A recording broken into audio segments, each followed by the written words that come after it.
जब चुनाव चल रहे थे, चुनाव से पहले कुछ दिन पहले राहुल गांधी देश से कहीं विदेश में चले गए, कहीं बाहर चले गए।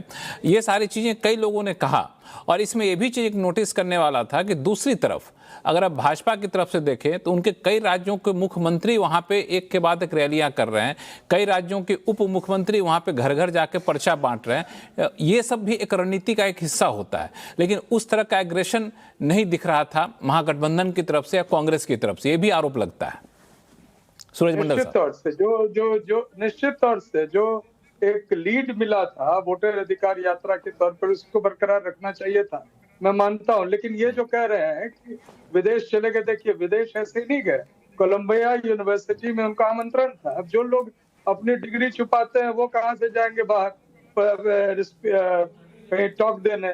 जो हार्वर्ड से पढ़े हैं वही जाएंगे, उन्हीं को बुलाया जाएगा। जंगल राज का जिक्र अब हमारे सहयोगी बैठे हुए हैं, संगीत रागी राजनीतिक विश्लेषक के तौर पे तो नहीं, संघ प्रचारक के रूप में ही बात कर रहे थे। तो चलिए, मैं जंगल राज का जो एक नैरेटिव दे रहे थे वो बड़ी दिलचस्प है। देखिए, जंगल राज को हटाने के लिए इन्होंने क्या किया, 1 रुपया प्रति एक माने 1050 एकड़ 10 लाख पेड़ अडानी को सौंप दिए फिर में। अडानी ने उन पेड़ों को काटना शुरू किया। अब जंगल राज से बिहार मुक्त होने वाला है। बिहार में जो क्राइम रेट है एनसीबी के अनुसार, नेशनल क्राइम ब्यूरो के अनुसार, उत्तर प्रदेश के बाद सबसे अधिक क्राइम और खासतौर से महिलाओं और SC/ST के विरुद्ध बिहार में था और है। तो आप उन चीजों को नजरअंदाज करते हुए सिर्फ 20 साल जो हिस्टोरिकल कंटेक्स्ट में जिस विश्वविद्यालय में हमारे माननीय साथी हैं बड़े शीर्ष पर, मैं बता दूं कि वहां सिलेबस से मुगल कालीन हिस्ट्री को हटा दिया गया। यानी नैरेटिव में सीधे इधर से उधर वही काम ये कर रहे हैं, अपने इतिहास को 20 साल के अपने शासन को बिल्कुल नजरअंदाज करके। जब मुजफ्फरपुर में बाल गृह कांड होता है, बच्चियों पर इतना भीषण क्या कहना चाहिए, एक वहां पर उनके साथ अन्याय होता है, इन सभी चीज को बुलाकर आप सिर्फ एक नैरेटिव को करें। आपके पास प्रचार तंत्र मौजूद है और बहुत ही मजबूत है, तो उसके लिए हम मानते हैं इस बात को। आपके साथ जो भी बात आप कहते हैं, सही झूठ उसके लय में लय मिल जाता है, और हम लोग को अपनी बात को पहुंचाने में भी भारी दिक्कत होती है।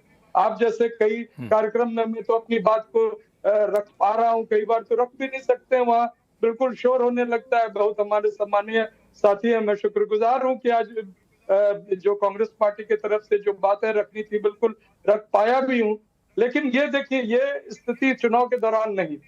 तो कुल मिलाकर मैं मानता हूं नहीं, जो बिल्कुल आप अच्छी बात किया। मुझे सबसे खुशी इस बात को लेकर कोई सूरज मंडल साहब कि आपने स्वीकार किया कि हमारी कमी कहां पे रह गई। मैं आनंद दुबे जी के पास भी जाऊंगा, धनंजय गिरी साहब भी हुए हैं, लेकिन एक मुद्दा जो जयंत जिज्ञासा जी जो निकला अभी सूरज मंडल साहब की तरफ से और जो संगीत रागी जी की तरफ से, जो वोट अधिकार यात्रा जो चली उसमें जिस तरीका का मोमेंटम बना था वो ग्राउंड पे नहीं दिखा।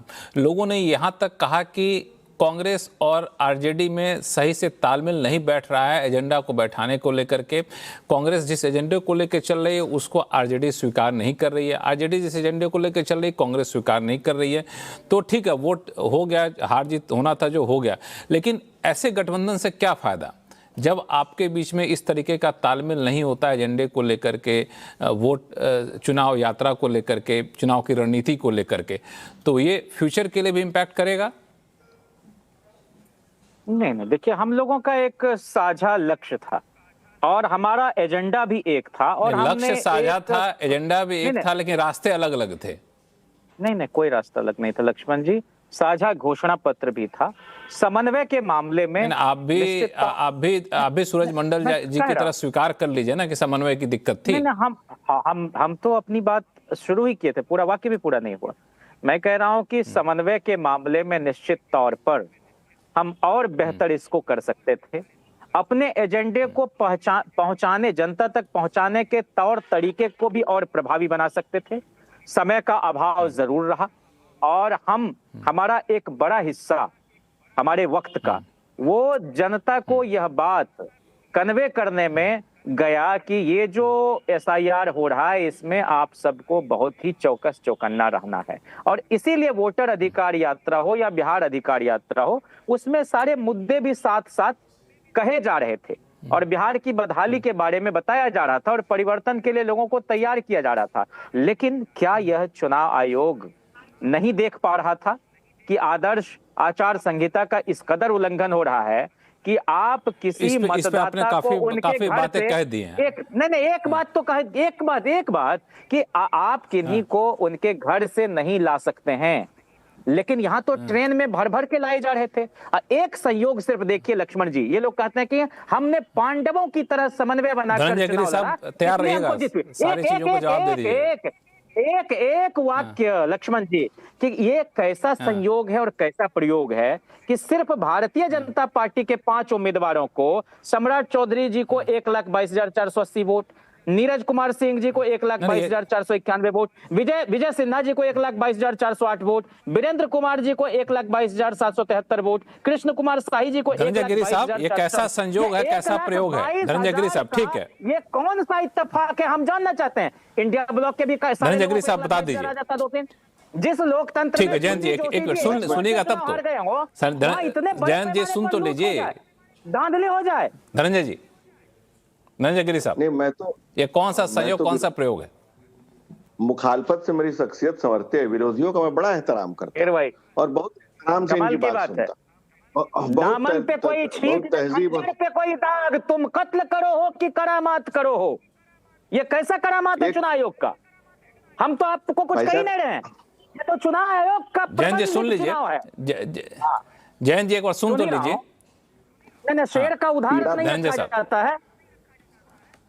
नहीं देखिए ऐसा है ना, जो कहते हैं कि वो दर्ज हो नहीं सकता एफआईआर में जो लालू ने रह के लूटा है सरकार में, वो क्या है? वो गरीबों, दलितों, वंचितों, शोषितों, पीड़ितों के आंसू है, वो दर्द है। वो 118 में दुलार चंद यादव की हत्या हो गई और ललन सिंह ने कहा कि हम सबको अनंत बाबू लक्ष्मण जी क्या बदतमीजी है? Lakshman ji either you down his trader और other allow me to speak. नहीं this is too much, this is too much. एक मिनट केंद्रीय मंत्री गुंडे की भाषा बोल रहे हैं। धनंजय गिरी साहब बोलने दीजिए।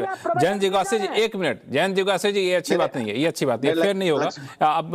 अब बोलिए धनंजय गिरी साहब, बोलिए। धनंजय जिज्ञासु जी अब एक मिनट शांत रहिए। धनंजय गिरी साहब।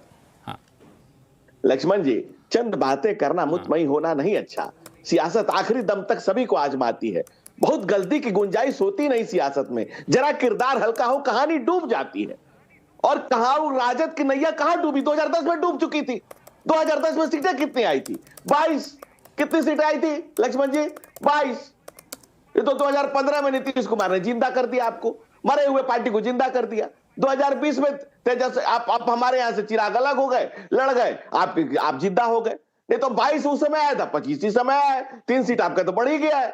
आपको तो अपनी हैसियत, अपनी औकात, अपनी वक़्त, अपनी वजूद को समझना चाहिए कि आप 22 के लायक हैं। 22 के कहरा से ज्यादा आप बढ़ नहीं पाएंगे। बाकी आप कह रहे हैं कि किसको नौकरी नहीं चाहिए, सबको चाहिए। लेकिन जो तेजस्वी, जिसको बड़ा भाई कहता है फिलस्फी, जो बेचारा खुद किसी चपरासी के नौकरी का भार भरने की अहर्ता नहीं रखते हैं, वो कहते हैं मैं हर घर को सरकारी नौकरी दूंगा। ये मौकरी कर रहे हैं भाई, ये मौकरी जब आप कर रहे हैं, ये अनपढ़ गंवार आदमी ऐसी बातें कर सकता है। तो बिहार की कोई आवाम, कोई जनता सरेबा करती है कि ये मौकरी कर रहा है, ये तमाशा कर रहा है, ये बाप के नक्शे कदम पर चल रहा है। जिसने 118 नरसंहार किए, जिस समय बीसी बसाक ने लिखा, चीफ जस्टिस ने लिख के गवर्नर को दिया कि मैं अपने आप को सुरक्षित महसूस नहीं कर रहा हूं और मुझे कुछ हो जाए तो मेरा परिवार को कलकत्ता सुरक्षित पहुंचा दीजिएगा। ये वो दौर था, ये जंगल राज की वो वानगी थी जो जंगल राज के अंधेरे में, जब लूट की ललकार रंग थी, जब ललटेन से लहूलुहान बिहार था और कांग्रेस कार्यकर्ताओं के कंधे छुप गए। कांग्रेस कार्यकर्ताओं, देखिए सच क्या है लक्ष्मण जी, सच सुनने को कोई सच तैयार नहीं, सच्चाई सुनने को कोई तैयार नहीं। करते रहेंगे। अरे भाई पहले परिवार को बचा लीजिए। बहन गाली दे रही है, सगी बहन कह रही है कि हम पर चप्पल चल रहा है। आप माई बहनी योजना ला रहे हैं, माई बहन मैया बहनी योजना ला रहे हो, बहन कह रही है कि हम पर चप्पल चल रहा है। सगी बहन कह रही है कि चप्पल से मार खा रही है। जो आदमी सगी बहन पर चप्पल चलवाता हो उसको मैया बहनी योजना कौन विश्वास करेगा?